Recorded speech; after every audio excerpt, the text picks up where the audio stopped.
हुआ है किसी के साथ ऐसा? फर्जी कॉल बहुत लोगों को आते हैं। अगर आप लोगों के पास मोबाइल फोन नहीं है तो पेरेंट्स के पास तो होंगे। तो पहले मैं ये बता दूं कि मैं अभी सबसे पहले स्टार्ट करूंगी कि साइबर क्राइम होते कितने तरीके के। मैं यहाँ पे सिर्फ 3 तरीके के साइबर क्राइम आपको बताऊंगी जो अभी बहुत ज्यादा हो रहे हैं, बाकी सारे तो ऐसे तो अनगिनत है। और इन सब चीजों के आखिर में, ये इन्फॉर्मेशन के आखिर में मैं 2 सवाल पूछूंगी, जिसमें जो सबसे पहले हाथ उठाकर जवाब देगा उनके लिए हमारे पास प्राइजेस भी हैं। और अगर कोई गलत जवाब देता है तो उसके बाद फिर नेक्स्ट किसी को चांस मिलेगा। तो सबसे पहले जो सबसे पुराना साइबर क्राइम चलता आ रहा है वो है हैकिंग। हैकिंग सिर्फ आपको ऐसा लगता होगा कि आपके आईडी की होती है, किसी की इंस्टाग्राम आईडी हैक हो जाती है, किसी की स्नैपचैट आईडी, किसी की फेसबुक आईडी हैक हो जाती है, फिर उसमें से गलत फोटोज डलने लगते हैं। पर ऐसा नहीं है। आपका मोबाइल फोन, आपके मैसेजेस, आपका कंप्यूटर, लैपटॉप, हर कुछ हैक हो सकता है। और ये कैसे होता है? आप लोगों के मोबाइल फोन में, आपके पेरेंट्स के मोबाइल फोन में आप लोग देखते होंगे कि मैसेजेस आ रहे हैं कि आप लोगों की 1 करोड़ की लॉटरी लग गई। मुझे ये बताइए क्यों कोई आपको जबरदस्ती 10 लाख या 1 करोड़ रुपए देगा? कोई नहीं देता। तो ये जो सारे मैसेजेस होते हैं ना, जब आप इन लिंक्स पे क्लिक करते हैं ना, तो इससे आप लोगों के साथ ऑनलाइन ठगी होती है।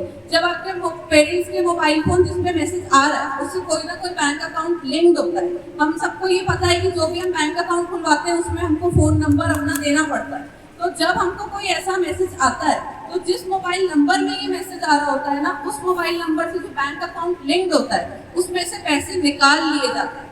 तो उसके बाद फिर आपके बैंक में जो पैसे हैं, जो पैसे आपको मिलने थे 10 लाख, वो तो कुछ नहीं मिलता, पर जितने आपके अकाउंट में होते हैं वो भी चले जाते हैं। तो ये एक तरीका होता है कि अगर आपका कभी कुछ ऐसे बैंक अकाउंट हैक हो गया, जो जानकारी, ये सबसे पहले तो हो गया हैकिंग, जो आपकी आईडी या कंप्यूटर सिस्टम हैक होता है, जिसमें से आपके कंप्यूटर की नॉलेज और ये सब जो आपके कंप्यूटर में डेटा फाइल है, जो आपकी प्राइवेसी है, वो चली जाती है। फिर दूसरा एक होता है फिशिंग। फिशिंग, ये वो फिशिंग नहीं है जो मछली पकड़ने वाला, but fishing is also type of cyber crime. इसमें क्या होता है कि आपकी ईमेल आईडी, आपके बैंक अकाउंट, इनसे रिलेटेड जो भी जानकारी होती है, यहाँ पे ईमेल आईडी किस किस की है? जीमेल में ईमेल आईडी होगी ना यहाँ पे सबकी। तो जो जीमेल में आपकी आईडी, जो आपकी आईडी के जो सारे डेटा होते हैं, जो सब होता है, आपकी जीमेल आईडी से बैंक अकाउंट डिटेल्स हैक करना, उसको बोलते हैं फिशिंग। जो फिशिंग है वो भी आजकल बहुत ज्यादा हो रही है, क्योंकि जैसे जैसे हम टेक्नोलॉजी की तरफ बढ़ रहे हैं, ना कि सिर्फ फोन नंबर पर आप देखते होंगे कि अगर आप कहीं पे भी लॉग इन करने जा रहे हैं, किसी भी, चाहे आप स्विगी ले लें या जोमेटो या मिंत्रा या कहीं पे भी, वो आपसे ईमेल आईडी भी मांगता है। तो जो आप है अपनी ईमेल आईडी भी आजकल बहुत जगह शेयर करते हैं, बिना जाने कि आपकी ईमेल आईडी के साथ भी आपसे ठगी हो सकती है, क्योंकि आपकी ईमेल आईडी में आपके कुछ पर्सनल फोटोज या कुछ पर्सनल डॉक्यूमेंट जो आपने कहीं शेयर किए हो, या आपके बैंक अकाउंट की डिटेल्स सब होते हैं। तो ये हो गया 2 तरीके के साइबर क्राइम।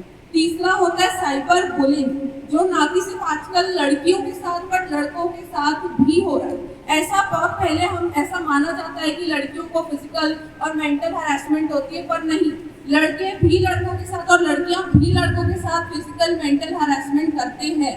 ये एक पुरानी सोच है कि फिजिकल हैरेसमेंट की शिकार सिर्फ लड़कियां होती है। जो आजकल ट्रेंड चल रहा है कि आपको जो भी, आप जहाँ भी जा रहे हैं आपको सोशल मीडिया में डालना है, इस ट्रेंड के चलते आप कुछ ऐसी चीजें डाल देते हैं जो शायद आपको कभी नहीं डालनी चाहिए। तो उनसे रिलेटेड जब आपको किसी अनजान आईडी से मैसेज आता है, कुछ गलत तरीके के मैसेज आते हैं, या आप देख रहे होंगे कि बहुत लोगों के फोटोज जो है वो मैल फंक्शन करके किसी गंदे तरीके की पिक्चर में लगा दिए जाते हैं।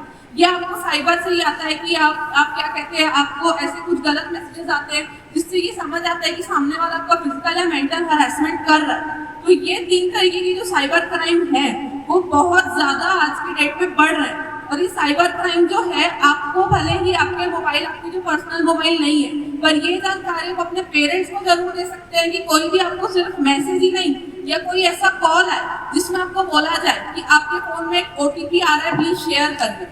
ऐसा कोई ओटीपी आपको शेयर करना ही नहीं है, क्योंकि ये ओटीपी शेयर करते ही सामने वाले साइबर अटैकर को आपकी इंफॉर्मेशन मिल जाती है और उससे फिर आपका जो डेटा है वो हैक हो जाता है और आपके बैंक अकाउंट से जो है वो सारे के सारे जो डेटा या जो भी आपका जो पैसे रखे होते हैं वो चले जाते हैं। और इसके बाद फिर आपको बहुत ही ज्यादा दिक्कत होती है, आपको कोर्ट जाना पड़ता है, आपको बैंक जाना पड़ता है। समाधान हमारे पास हर चीज का है, जैसे कि हमारी साइबर टीम भी यहाँ पे बैठी हुई है, वो आपको बताएंगे कि आप इन सब चीजों से, अगर आपके साथ कभी गलती से ठगी हो जाती है तो आप क्या कर सकते हैं, पर हमको ठगी तक जाना ही क्यों है, जरूरत